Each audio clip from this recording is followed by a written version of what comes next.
very much for coming. Thank you very much to Richie and his team for inviting us to Milton Keynes College. Why are we doing this? We are here to celebrate hospitality as an amazing career choice. It is a fantastic career. You young ladies and gentlemen are going to go into an amazing industry where you can travel the world. We've got an absolutely amazing panel here from all across hospitality. I'm going to stop talking very quickly. I'm going to introduce you to Cara, who's our editor. She makes everything happen on the Staff Canteen. Hopefully in 2 or 3 years' time, she'll be out interviewing you guys to feature on the Staff Canteen. So without further ado, Cara, our editor.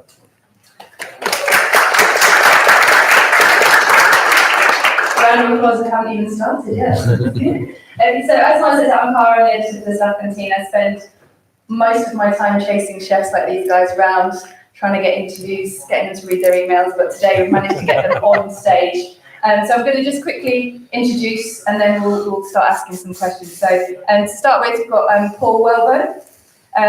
So Paul is the head chef at Oxford Kitchen. His career spans top London restaurants, private yachts in the south of France, trained with some of the best chefs, including Gary Rhodes, Richard Corrigan, years of Michelin star cooking experience, holding a star for 5 years as head chef at W1, and now obviously at Oxford Kitchen. I'm sure you're very ready for Monday with Michelin coming back out again. No pressure. So next to Paul, we've got Dean Hoddle. Dean, who corrected me, is now executive chef at Silverstone Race Circuit in Northampton. Probably one of the coolest chef jobs, I think. It's probably pretty cool to say. And you've also competed on Bake Off the Professionals, which I'm sure that we'll talk about later. Not too much. Okay. Dean went to Northampton College, and you knew at 12 that you wanted to be a chef, and you continued on that route. So, and you said your earliest kitchen experience was an Italian restaurant where you described your role as pot washer, part waiter, part vegetable chef. Yeah. So, next is Phil Fanning. Phil is the head chef and owner of Paris House, began cooking again at an early age, and I believe was a finalist on BBC's Junior MasterChef. Yeah. Your first job in the kitchen was commis chef at Danesfield House under Michael McDonald. Went on to work in 10 in H Group with Alan Murchison and L'Ortolan, yes. And stayed there for 3 years before joining Paris House as head chef. Only 10 months after taking over that role, at the age of 29, Phil was awarded a Michelin star, which is pretty impressive. So. And last but by no means least, Claire Clark. I asked her to check her bio. She said, just say I make great cakes. So that's all you need to know. So Claire has not only just makes great cakes, she has worked in some prestigious restaurants, hotels, with event caterers, the Ritz, Claridge's, Intercontinental, Westbury Hotels. You set up pastry kitchen at the House of Commons.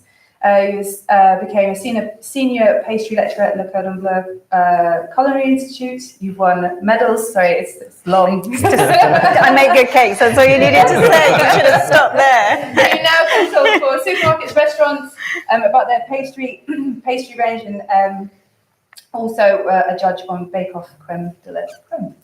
So let's get started. I want to know what the best piece of careers advice was that you were ever given. So I'm going to start with Phil. I'm going to put the spotlight on you because I found yours quite interesting. And you said it's only a job, and don't forget to have a life outside of work. Yeah. How important is that to have that work-life balance, as well as wanting to pursue your career and do really well? How important is that? It's desperately important, because the harder you push, the quicker you burn out. So you want to push hard, and then you want to rest hard or play hard and relax and enjoy yourself, so you can go back into the kitchen the following work day, week, whatever, revitalized and push even harder.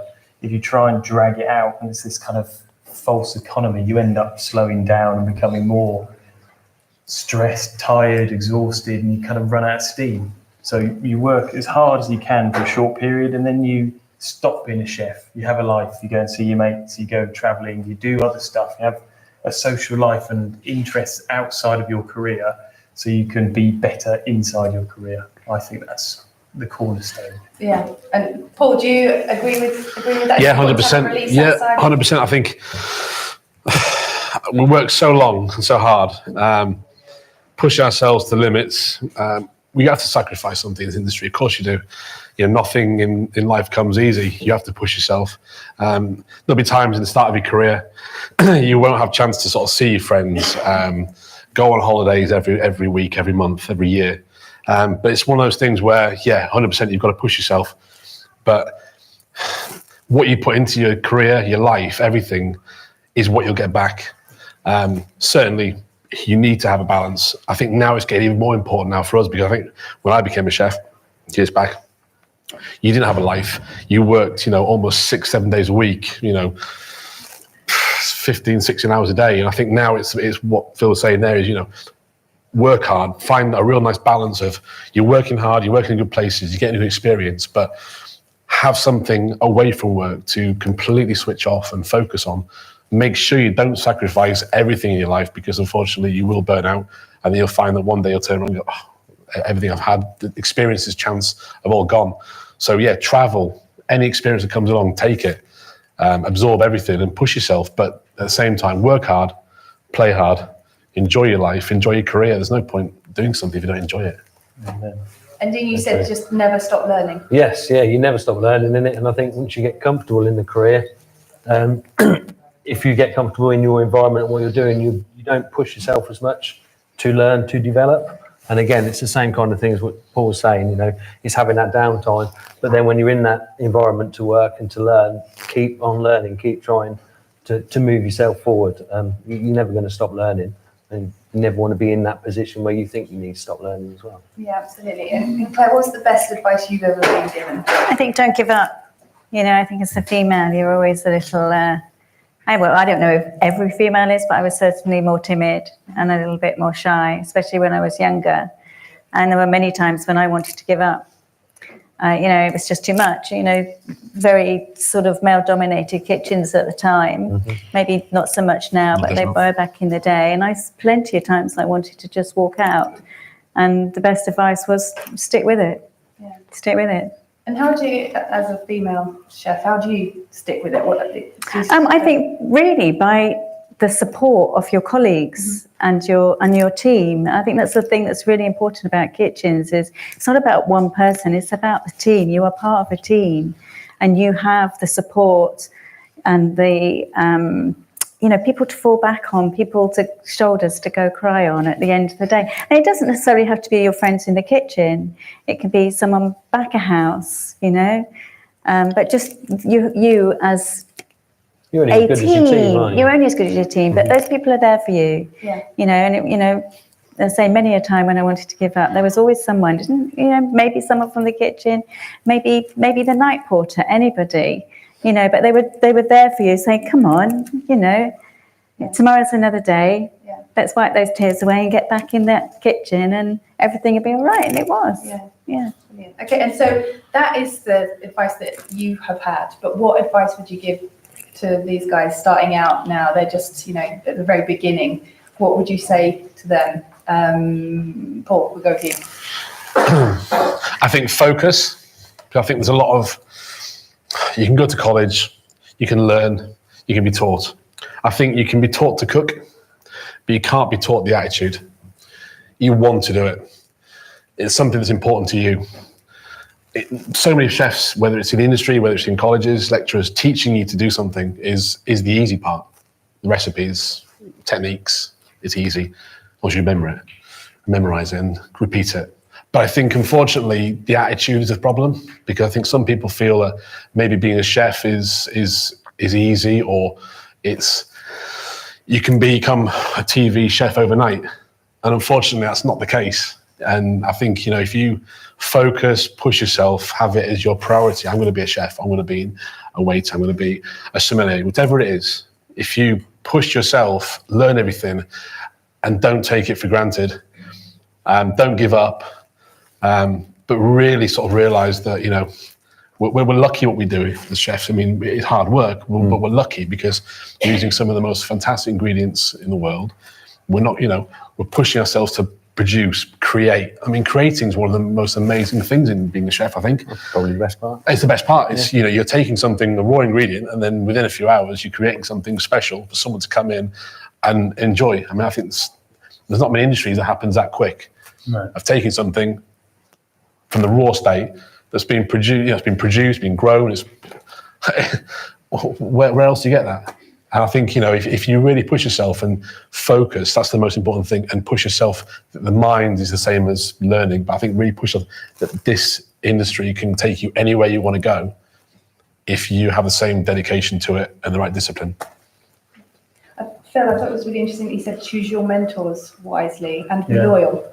I think well, your loyalty is a big one, but I think it kind of touches on your point about choosing the environment where you feel like you can succeed in, and that everyone has a different learning style, everyone has a different kind of approach to the way they interact with people. Choose a team where you fit, and make sure the people that are teaching you are going to teach you in the right way, because some people need to be gently coaxed, some people need to be pushed very hard. People need constantly to be motivated, and some people are much happier being self-driven and on their own, or kind of more solo. So choosing an environment and a mentor that understands you for me is a massively important decision. And I feel like I've chosen through my career, bar one property, I'd say I think I've chose really wisely. And with your comments about nurturing and support and not wanting to give up in the wrong environment, it's very easy to be disheartened very quickly and move on. But there's still huge amounts to learn from that environment. It's just not the right environment for you. And loyalty, for me, that's the number one challenge that we have within our industry, is that there's a movement within. There's so much choice. There's so many options. It's very easy to flick and flap between properties and feel like you're learning everything you can from those properties. But from my experience, if you don't commit to somebody for a long period of time, you don't get the opportunities to fully. You need trust. Trust takes time. Trust is built over years of being with one another and understanding. And when you trust somebody, you can give them huge opportunities. So for me, loyalty is number one priority, and choose your mentors wisely. Yeah. And staying on mentors, did you have a plan, Claire? Did you know who you wanted to work with or where you wanted to work? No, not at all. I actually wanted to be a musician. So I didn't want to cook at all, to be honest. And I obviously wasn't a very good musician, so that wasn't a very good choice. So I had to adapt. And so I was quite artistic. So I always knew I wanted to do the pastry part of it. So I always knew, you know, I liked the more sort of artistic side of it, as in, you know, I could paint and you know, express myself more with the patisserie. And yeah, I think I just found myself at the catering college, not really knowing what I wanted to do. But once I'd been to the college, really knew that yes, this is the right move for me. It was more when I went into the industry, then that was secured, and then I found my mentors, and then they helped me. You're quite right. They help you find your way. Yeah. Those people that you surround yourself, or it might even be, I didn't find that person at my college, but it could well be your college lecturer who, you know, at the very beginning becomes your mentor. Or, you know, there's stepping stones for mentors as well, isn't there? Yeah. You know, and then you move on to the next job, and they might become a mentor in one way or the other. But it was very much for me, I think, once I was in the industry, and then I really sort of found, yes, this is what I want to do. And those people, having that network of people around me, pushing me in the right direction So important. and supporting me, yeah. Okay. Dean, what advice would you give? Opportunities. Take your opportunities when they're presented to you in whatever way, shape or form. Good or bad? Yeah, I think, you just got to sometimes just take the grasp. When I was at Northampton College, part of my work experience was to go out to Germany for 4 months. So, and it was literally a question that came into the classroom: who wants to go? I'll stick my hand up. Next thing you know, a couple of weeks later, I'm on a plane going out to Germany, and I had the best time of my life. learnt so much within the kitchen, different kitchen environments altogether. And it was such a big experience for myself and a good learning curve for myself. And it was literally because I put my hand up at that point. Yeah, go on, I'll give it a go. So yeah, when the opportunities come around, take them, grasp them with two hands, and just give it a go and give it your all at the same time, because you never know what the next opportunity is going to be and what you're going to learn from that. Yeah, absolutely. It leads on quite nicely to the next question, which is about career goals. So did you all set career goals in your mind? Did you, I want to be a head chef at this point, I want to earn this much at this point? Dean, we'll stay with you. Did you have in your mind? Oh yeah, absolutely. I think 21, I want to be a head chef on a boat, I think was what I thought when I started off. It was totally unrealistic. But yeah, I mean, start off with goals and set yourself goals. They don't have to be a really long, a long path that you have to set out in front of you. Just taking little stepping stones. I was talking to somebody earlier on in the other room and just saying, start off small and then just take the next step and the next step and keep looking for those little steps that will keep you on the path that you want to get to. They can be flexible as well, right? Exactly. You can make them and then they can change. Exactly. You don't have to stick to them. If it's not quite right for you where you are or what you're doing, then look for something else that's going to carry on fitting. But as long as you keep that path moving forward, the goals are there. Did you feel like you succeeded in the goals that you gave yourself? I didn't end up in a boat, so yeah. But yeah, I think I did. It took me by surprise, if I'm honest with you. I found event catering about 10, 15 years ago, which was something I wasn't into. I actually found out that was what I really wanted to do. I've been in restaurants and hotels before that, so jumped onto the event catering world, and it really opened up my eyes. It was something totally different, different style of catering. Yeah. And then there's the job that I've got now, family, and away we go. Yeah. Paul, what about you? Did you set yourself goals and did you hit those goals? Yeah, definitely. I think the first goal I set to myself when I was younger was, I'm going to be a chef and I'm going to give it 110% and be the best I can possibly be.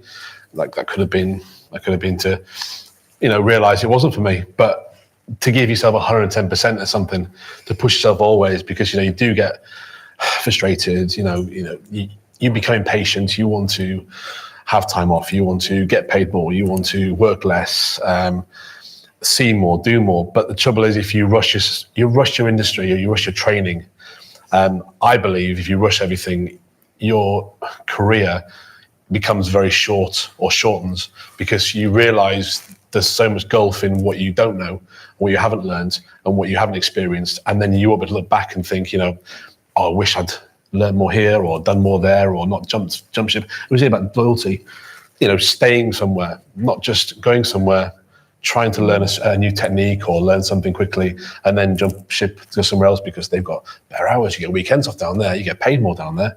It's not about that. It's about sort of deciding in your head what you want to be.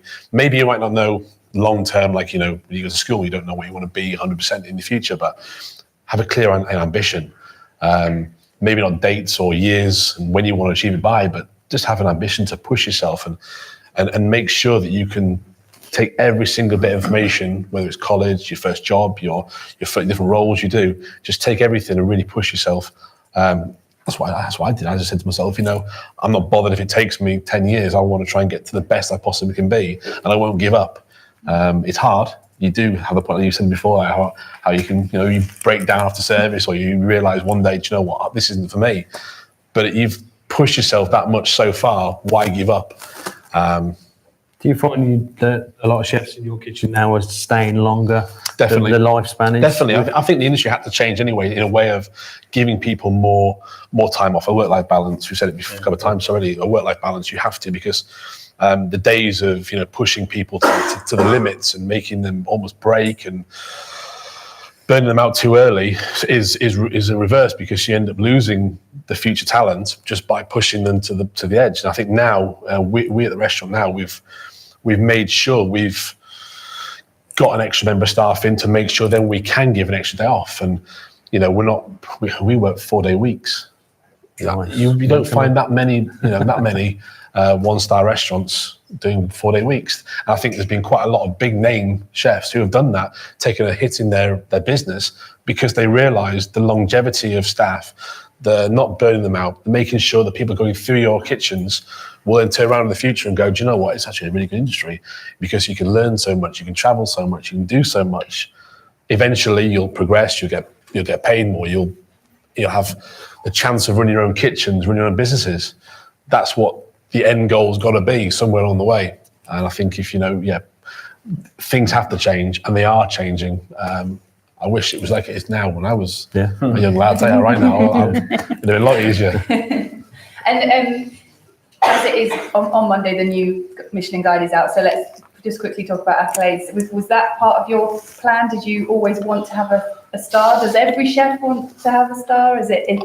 Do you have to have one to? I think on the record, you'd probably say, no, we're not accolade chasers at all. No, I'm not bothered about that. I just want to cook good food. But obviously inside you want to. I think, the accolades are things that, it's funny, but the accolades are great for your business and everything else. But I think from a personal point of view, you sort of feel like whatever you do, whether it's an accolade, the Michelin or AA or any of the other kind of awards, medals, it's just a kind of a personal, do you know what, it's been worth it.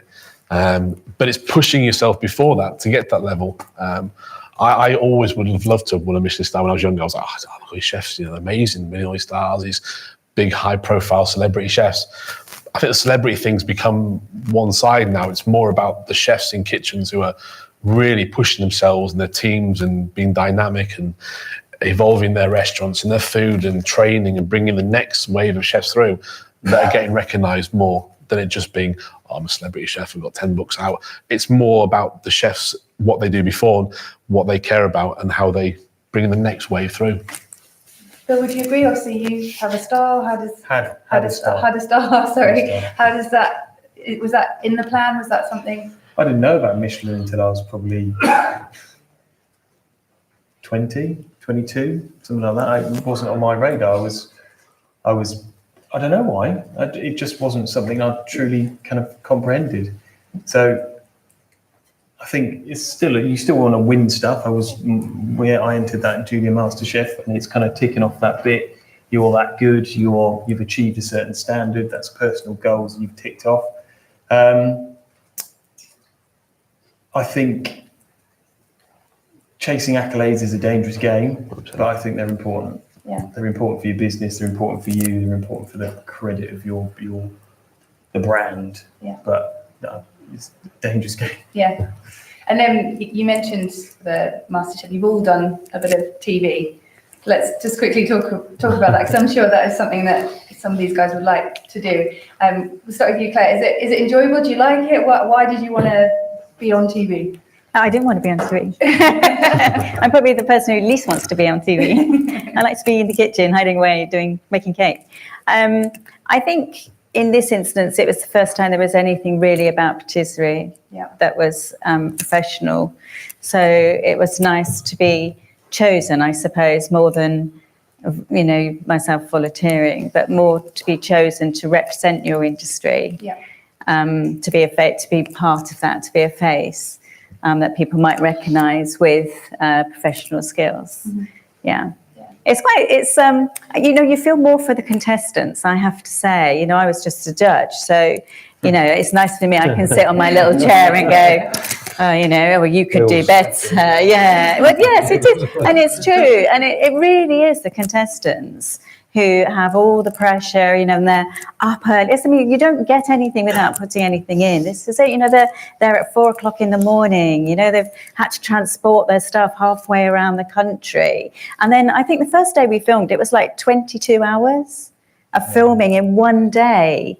And the contestants are not only under pressure to get things up in time, they have they're not in their own kitchen, so the ovens aren't always and pastries, these things are vital, they're critical, more so than in a kitchen. Everything's temperature controlled.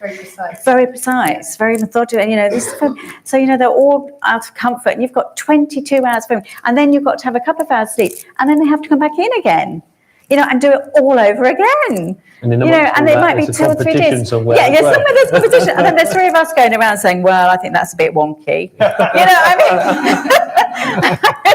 Did you do competitions? I did do competitions, yes, I did back in the day. No, I hated competitions. I never ever enjoyed, I don't like that kind of pressure, and I don't like to be looked at. And all of a sudden you're on a platform, and you've got, again, people in big hats, walking around, that's wonky. And you're like, well, I've had 30 minutes, and it's hot in here. And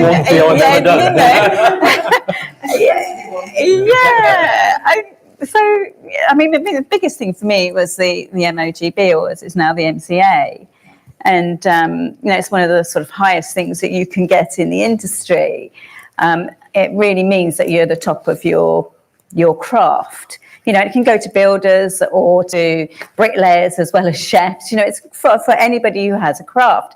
So, that I felt very differently about. Okay. I was very proud of that. I thought, well, this says that I can actually make a nice cake. So I was like, okay, that felt good. Yes, because it was more, for what I was doing within the industry than for myself. Yeah. So I although it was, again, the most horrible thing. This is why I say don't give up. Going back to, it was a competition, but, it's set over the best part of a year and you have to do different things. And it came to the final and I had to make a big centerpiece, like you see on Crème de la Crème, you've got 40 minutes and you've got to finish. I've got a big centerpiece. I've already spent 90 hours making it. And it broke. Oh. It broke. And I was like, all right, I've got 45 minutes. What am I going to do here? I've got to do. Well, it wasn't badly damaged. Yeah, it was panic, but it was complete panic. But you think, I've come this far. I spent the last year, at various stages doing this competition. And I think I sat down on a chair. I think I asked for some aspirin because I felt really sick. I felt horrendously sick. If I'm going to throw up. I sat down on a chair. I said, I need some aspirin, glass of water. And I had a 10-minute break. I thought, I'm going to have a 10-minute break. I'm going to pull myself together. And then I'm going to get up and I'm going to finish it. And I did. And I was the only person that got awarded an MOGB or an MCA that year. So that's what I mean is don't give up. Don't ever think I can't do it. Because somewhere deep inside you, do you know what? You can. You can. And it didn't really matter if I hadn't have got that or I had got it. The fact was, yourself, you have given your best. Even if you fail, I failed so many times. When I went to college at Aylesbury, I went to Aylesbury College and I was rubbish. I was rubbish. I wasn't there. No, we're not. But do you know what? What I'm saying is, although I wasn't that good, someone believed in me. Somebody believed in me, and I learnt by making mistakes. That's where this is going. Sorry. No, it's very. No. I learnt by making mistakes. I made so many mistakes. But you know what? I didn't say, oh gosh, that's a real mess up today. I learnt from it. Tomorrow I'm going to come in, I'm going to do that better. Yeah. When we do that next week, I'm going to do it better. Yeah. So just learn from those. Yeah. Dean, TV competitions, were they for you? Do you hate them, love them? It was an experience. Yeah. It didn't go quite as planned as we wanted to. But no, again, it was just about grabbing the opportunity. The opportunity was there and we thought we'd give it a go. And it's something different that we've not done before. So myself and Graham just thought, well, yeah, why not? Let's give it a try and see. And again, it's going back to that, taking all the opportunities where you can, because you never know when they're going to come around again and how they're going to come around and what you're going to learn from it. Learn that doing a TV show is not about the half-hour competition that you see on the telly. Exactly. It's the in and outs of the interviews while you're trying to get yourself mentally prepared to deliver a competition piece. So it was good though. And apart from Claire, you knew you wanted to be chefs from a very early age. Was there ever a point where you thought, oh, actually, this was a terrible idea? Mm-hmm. Did you ever think, no, this was the wrong choice for me? Yeah. And what made you come back from that? So my first job out of college was the bad decision. I chose the wrong mentor. Bizarrely, it was actually my college lecturer, a chap called Mr. Conahan, old school, proper French talk, goatee, really grumpy, wouldn't talk to you for the first hour of the lecture. He had to have a coffee and he had this little espresso machine that he popped on the stove. And we'd all go into the classroom and we'd be silent until he had his first cup of coffee. But he was tough, but he was a brilliant teacher. He was a real inspirational character and kind of set me down that path of wanting to be a chef. And he put me into the kitchen with one of his colleagues or friends or associates who was a great master chef of Great Britain, but that guy was never there, and there was a head chef in there that was unpleasant, to say the least. So my first job, I'd spent 5 years building up, knew I wanted to be a chef, got to college, worked my part-time job, loved it, did competitions, this, that and the other. First job out of college crushed me within about 3 months. I left, I walked out. It's the only place I've ever walked out of, but it destroyed me. So I went from this really passionate, young, driven individual into this brutal environment. And I was like, what have I done? Why have I done this? So I left the industry. I worked for John Lewis for 3 years, fixing computers and doing something totally different.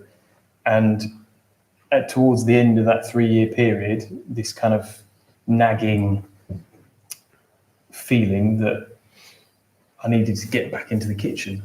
So towards the end of that process, I reconnected with a chef that I'd done work experience for, Michael McDonald, actually, in Daneswood House. And I stumbled across him falling out of a pub, actually, in Marlow, late at night, and he was walking the other way. And, You sure it was him? and he was looking for a chef. At that time of night, walking down the street. Got to be optimistic at all times. We've all been there at some point, haven't we? He was sober, he was leaving his restaurant, but I was walking back the other way. And so I did the transition back from retail into the kitchen with the right mentor, the guy that had started the process in my summer holidays at school in this hotel, and it had fed me wanting to go and continue that route and go to college. So I jumped back in with him and spent 3 or 4 years with him.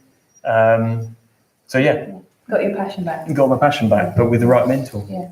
Paul, what about you? Have you ever doubted your career choice? Oh, many times. No, but I think when I left college, I think when you leave college, you leave with the basics and the understanding and the training that of essentially being able to cook. And I think once you've left there, it's given you that confidence then to go into kitchens. I said to myself when I left college, because it was one of the best colleges up north in my hometown. It's nice to have, before me, 2 other chefs who had Michelin stars.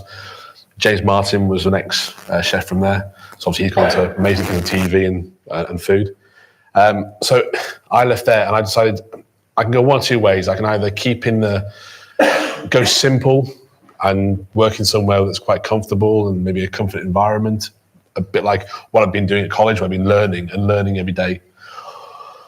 Or I can go into one of the hardest kitchens in the area, and the best kitchens, the one that's pushing forward and the one that's evolving, and test myself and say, you know what, is it for me? Because I think, there's a slight feeling when you leave college, just like when you leave home, I suppose, that, it's going to be easy because you've got the support, you've got people to help you, train you, show you, look after you. So I suppose leaving college and going to work in a restaurant where you've got no one, no friends, no nothing, no support, or you've got support of the owners, but the chef, but you don't know anyone there, you don't know anything. You can probably find out very quickly whether it's for you or not. And I went to a restaurant and it was very tough. I'm not going to say I was broken, but I was to the point of, is it really worth it? I left there, went down to London, again, a big move down to London. I felt like London needed to be part of my life. And I think when anyone talks about restaurants and going to London's always top of everyone's list of trying it. Again, down to London, I realised after a year in London that if I hadn't gone to work for the previous chef, not going to name names, and I hadn't gone to college and had that kind of journey of learning the basics, then going to work in a really tough environment, I would not have survived in London, and I would have given up and come back and probably would have given up on the industry. And I realised straight away that there's a journey, and I think if you, like Claire mentioned, if you don't give up and you push yourself, even if you don't always feel like you're going forward or you're getting to where you want to be, you're in a journey. And I think if you don't give up, you will go forward and you will hit where you want to be. But I had days when I was broken. I mean, I'm a big Yorkshire lad, but there were days when I was broken. Yeah. And I think then you realise, and you know what, even those days I was broken, maybe I was just looking at it a different way. And the reality was I was still enjoying being a chef, and it was all part of my journey to where I am now. So I'm actually thankful for all the places I've worked for and the people who have pushed me. And Gives you stories. that's not saying that I want everyone to go to workplaces that people get destroyed, but I think it was a different mentality. You know, It's definitely different back then, wasn't Different, it? yeah, Where we are definitely. now. So. Yeah. What about you, Dean? Did you ever wonder if it was the right career for you? I don't think I ever wondered if it was the right career for me, because I've always wanted to do it, and I knew there would be tough times as well. Yeah. And I just kind of stuck at it and looked at different, like I say, that career path, looking through different styles of kitchens, and till you find where you are, where you're comfortable, and where it kind of all fits in together, so you can learn and develop and move forward. I took a little bit of time out of the industry for a while, hated it, went straight back. Because it gets you, doesn't it? And it's all about that passion. Yeah. I think if you've got that passion inside you, you're always gonna be in that environment and want to be in the kitchen. So you know, it's all down to these lecturers down here as well. They've all got to, they install that, they fuel that passion inside each and every one of you. And everyone remembers the I lecturers. mean, we can sit everyone and remembers- sugarcoat everything about the industry and make, it's the best thing ever. But the reality is there's so much hard work and so much tough times. But on top of that, all the training, all the learning and everything, all the years of disappointments, frustrations that come together to build your career. And I think that goes with every single career, not just being a chef or a restaurateur. That's every industry. Footballers, the like. I mean, let's be fair, how many footballers fail? But then how many footballers get frustrated, and then peak, and then they look back and go, do you know what, that was amazing, that was. So I think it all walks of life, it's just about not giving up, pushing yourself. Well, you've all said that it's hard work, but it's amazing opportunities, and you know, it's a brilliant industry to be part of. And you said a part of a team, part of a family. There's a network there to support you. So, and you said as well that it's very different now to when you started, which is obviously brilliant. But what more do you think the industry can do to promote itself as a great career choice? And you know, what more can you do to encourage all of these to stick with it and have the amazing opportunities that you guys have had?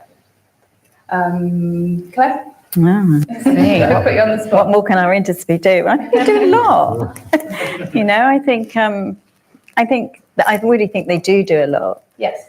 But I do think it starts even before before you get to college. I think in schools, we could be doing more in schools, more about, you know, the importance of healthy eating and cooking. You know, they took the curriculum away from a lot of the schools. So domestic science and cookery was no longer part of, children's education. And so, you know, with that going, I think there was a loss of the importance of food. And I think that stretches all the way from basic cooking for yourself to when you get as an adult to going and dining in a restaurant. You know, it's like there's a lack of appreciation of raw ingredients or where they come from or what they are. You know, I've been into schools and, you know, had an aubergine and children don't know what an aubergine is, you know, and that's sad. You know, I think we need to go back into, you know, schools, going back into bringing those cooking and training and education on food back at a very young age. Yeah.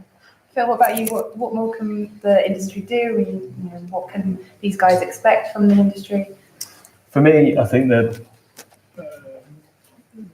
a big thing is the kudos that comes with our being part of our industry.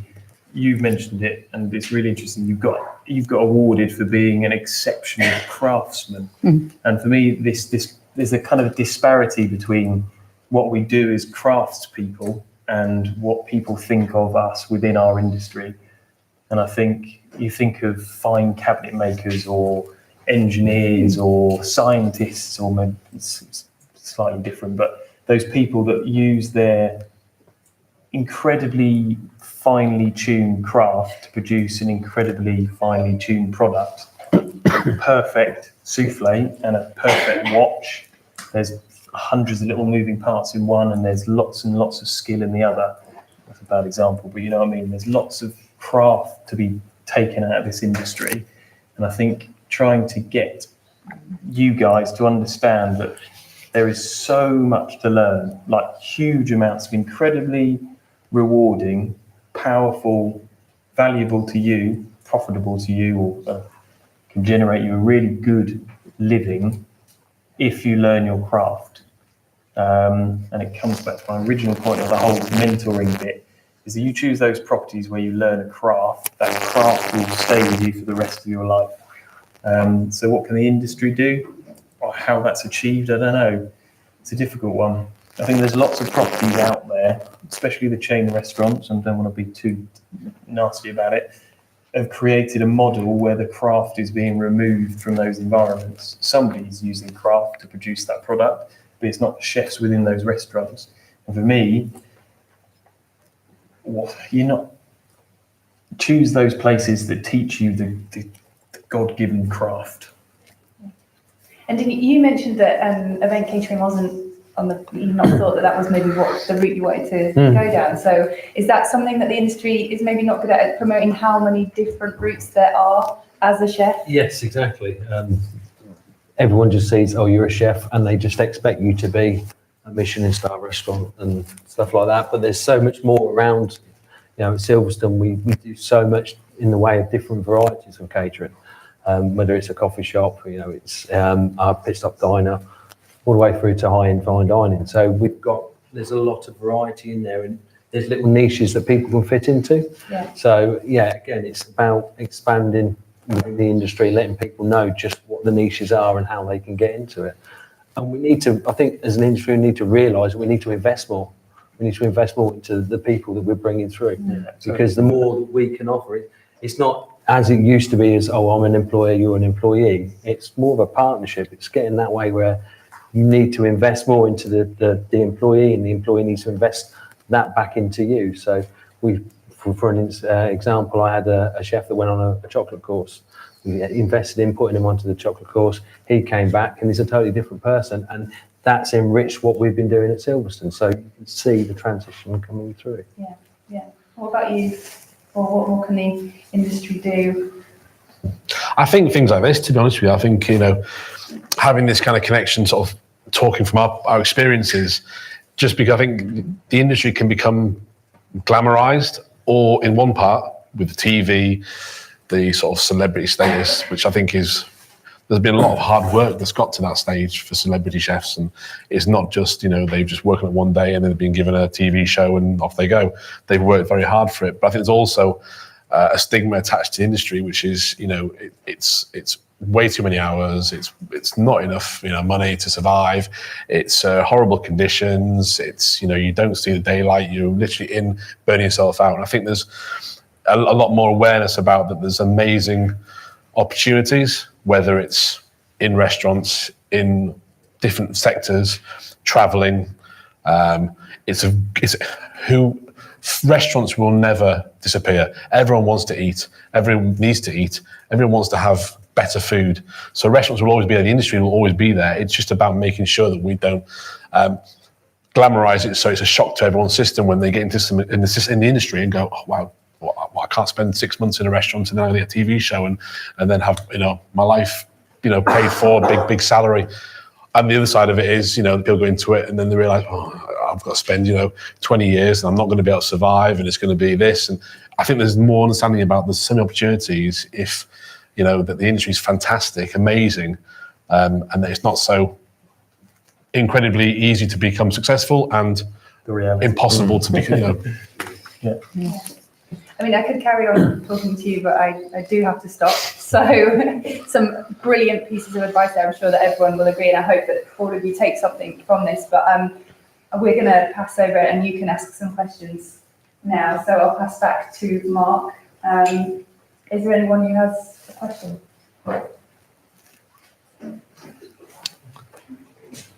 When you're ready, you want to No. Hello? Yes. Okay, who's got a question? Yes, young lady. So if you can introduce yourself and then I'll panel your question.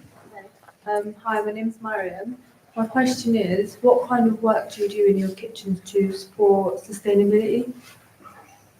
Who's your question to? For All of them. what? What do you do Oh, to support sustainability. sustainability? Who would like to take that question? You don't all rush at once. As a race circuit, it's quite hard for us. But we look at a lot of the products that we're using, ensuring that the ingredients that we're using, or whether it's the disposable products that we're using, we're trying to be the best that we can within the environment. So all of our paper plates and all of our cups, for instance, are all compostable and things like that. So we try and do what we can where we can to fit it in. Not enough is the answer. From a pure business perspective, we're a small family-run business. There are a lot of problems to deal with. Sustainability is definitely there. We have disposable or compostable plastic bits and pieces or non-plastic bits and pieces.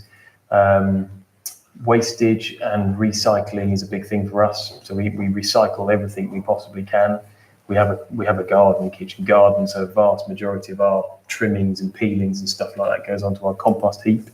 But yeah, not enough is the answer. But it is becoming progressively more worrying for us that we are not. So it's not that we're static, but it's also very difficult to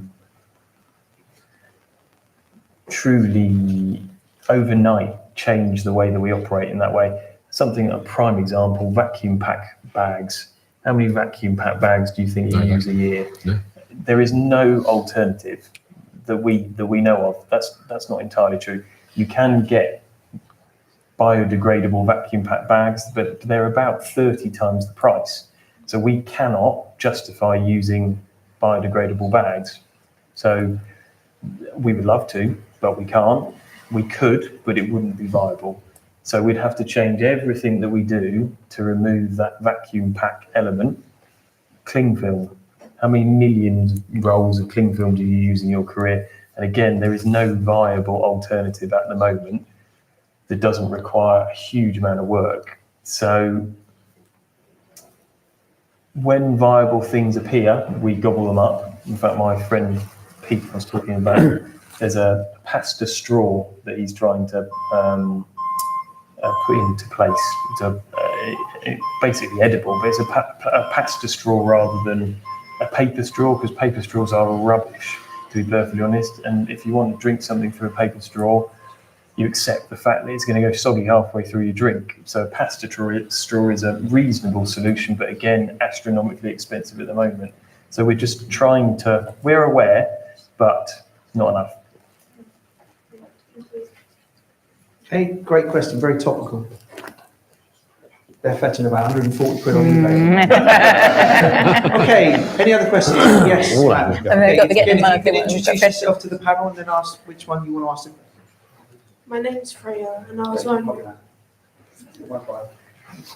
wondering what advice you would have for a student leaving college. Who would you like to answer that? Anyone who would answer it. Who wants to? Go to work.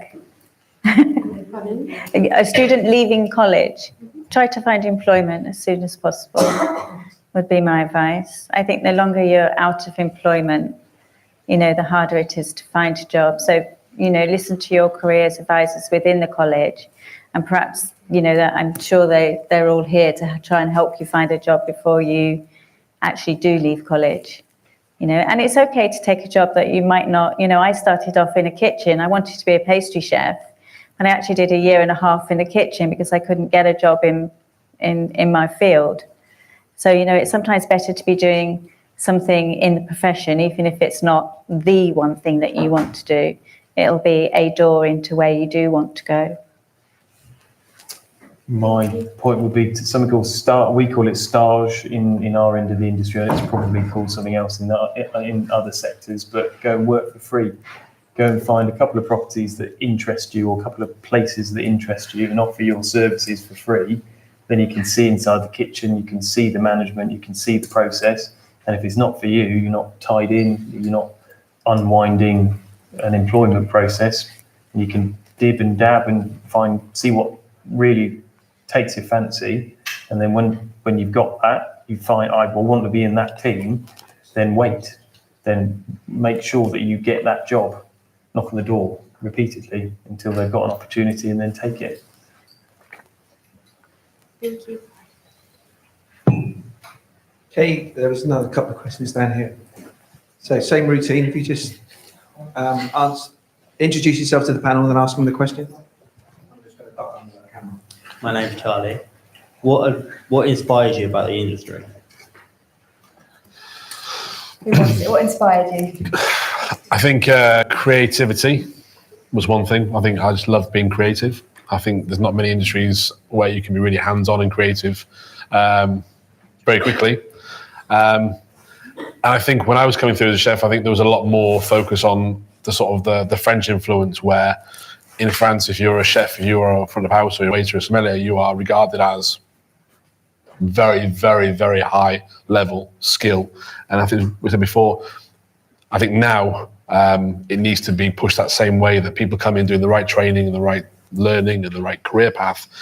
It's a craft, it's a skill, and people should be proud to be part of the industry rather than you drop into it and you kind of, you're doing it because it's, if we're in a certain place and get weekends off, I think, for me, the industry is inspirational because there's, as I said before, not many places where you can take amazing ingredients, vegetables, fish, meat, scallops, everything, all these amazing caviars, these amazing things that are look farmed, created, caught, reared, and really take them at the raw stage and produce something fantastic. I think we should be proud to be part of that, personally. It's the pride of having ingredients and cooking for people, bringing enjoyment to people. I mean, It's that smile on the face. yeah, how many bit times do you have, if you do something for people, you cook for people at home, your friends, your family, you feel proud, because you see their enjoyment. I'm not a big fan of eating my own food, but I love cooking for other people. Not because I don't like my food,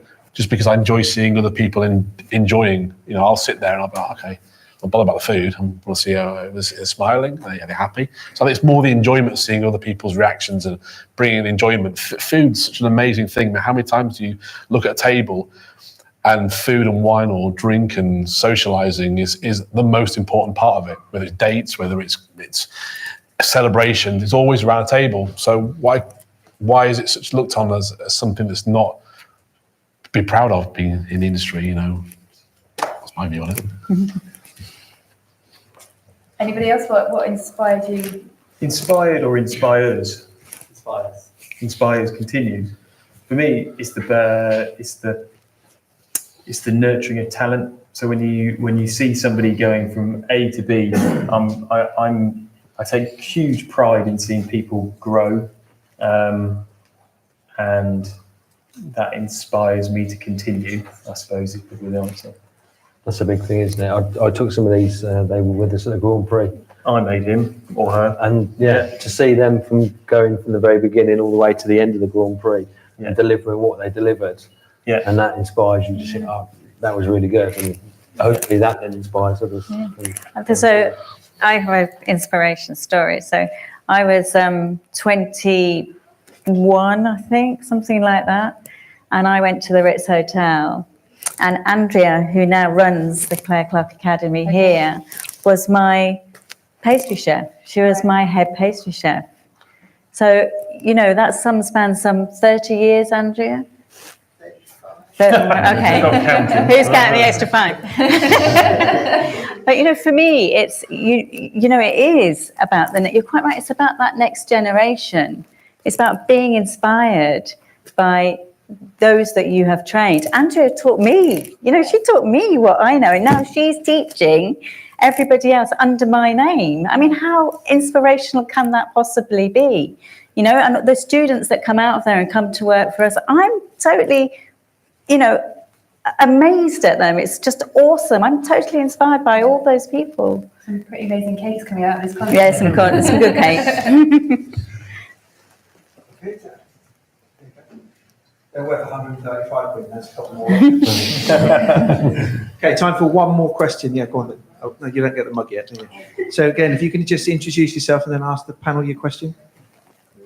Hi, my name's Debbie. What advice can you give to interviewers? Interviewers. What, so Or if you're interviewees. going for a job, how do you? Going for an interview, what advice would you give them? I think be confident. I think you be careful what questions you ask if you're asking about the job. I think the one thing that winds me up is straight away is like how many hours I'm going to work, how much am I get paid.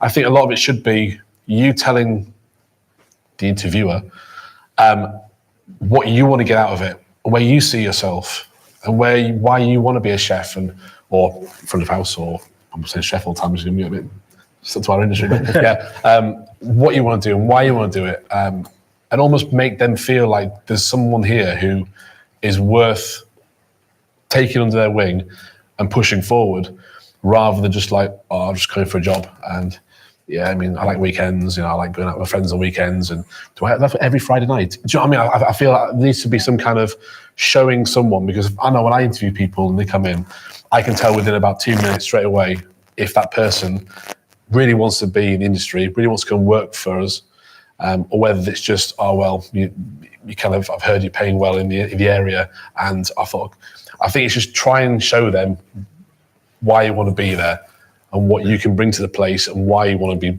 trained and committed. What are you looking for as an employer when someone comes in? It's not necessarily skills, because those can be taught, right? Yeah, so yeah. what do you... Attitude.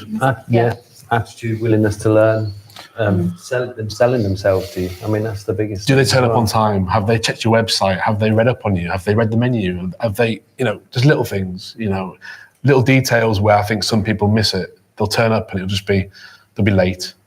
Then they won't make eye contact, they'll look around. They'll be very sluggish in kind of why they're there. And I think if you're going for a job and you're going to be part of this industry, show why you want to be there. Turn up on early.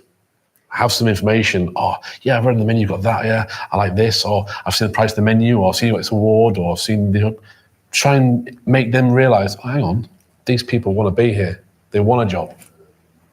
And then straight away, you'll have my attention. Yeah. Definitely. Loyalty. I want to see somebody who's going to stick, because I know you're going to leave college and you know what you know. But there's an awful lot of what I need to show you how, and that's going to take time. So for me, one of my mottos as an employee was that I wouldn't do a minimum of 18 months, full stop. If I commit to somebody, I will not leave that place for within 18 months as a golden rule. And having that mindset as you walk into the job is important for me. And there's another one. Research. Understand the property. So don't send your CV to 35 places and then turn up to all of them totally blind. Understand who you're going to work for. And that for me shows a huge amount of drive and commitment. Anything to add, or... No, honestly. It's just about selling yourself. If you want to stand out from the others, if you're going to get 15 CVs in, you've got to go run through them CVs, you're going to decide from there who you're going to interview, and then you're going to have half an hour, 45 minutes maybe with the interviewer. And it's at that point you've got to sell yourself. You've only got that short period of time, and if you don't give that right impression, then you're not going to be the top of the list. Is Not the going to be the CV first important one. in the first place as well? Just to say that. No waffle. Just like half a page, please, rather than 15 pages. I think my first job outside of college, was up at the Star Inn up in Hereham with Andrew, and I used to go there 2 or 3 times for dinner with my family. So I'd eat there, and I sort of copy the menu, and then I'd leave. I'd come back, and maybe 2 or 3 months later, when we were going to go there, can't see the chef. Oh, can't see the kitchen. And then after 2 or 3 times, I eventually said, like, oh, any chance I can come and do maybe a stage, like a trial. And because I'd gone there several times, taken the menu, had different things, he said, yeah, straight away. And I walked in that kitchen and I already knew pretty much 3/4 of the menu, even though I had to cook it that time perfectly, but I knew, and I'd already shown Andrew that I was keen to be there. And he actually mentioned to me, oh yeah, you came quite a few times, and you've had this, you've had that before. So it was always showing him beforehand that I wanted to be there. I wasn't just there for a job because it was in the area. It was actually an hour drive away. I didn't care because I wanted to work at the best places and learn from the best. Brilliant. That's a really good question.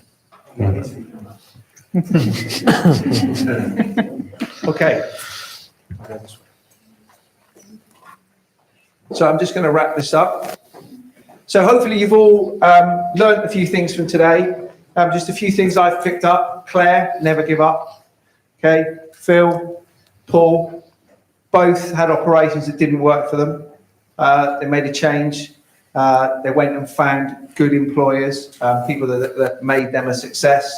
And Dean didn't want to get into or didn't know about the career he was in today. So I've learned an awful lot. I hope you guys have as well. Please put your hands together for the amazing panel. Cara,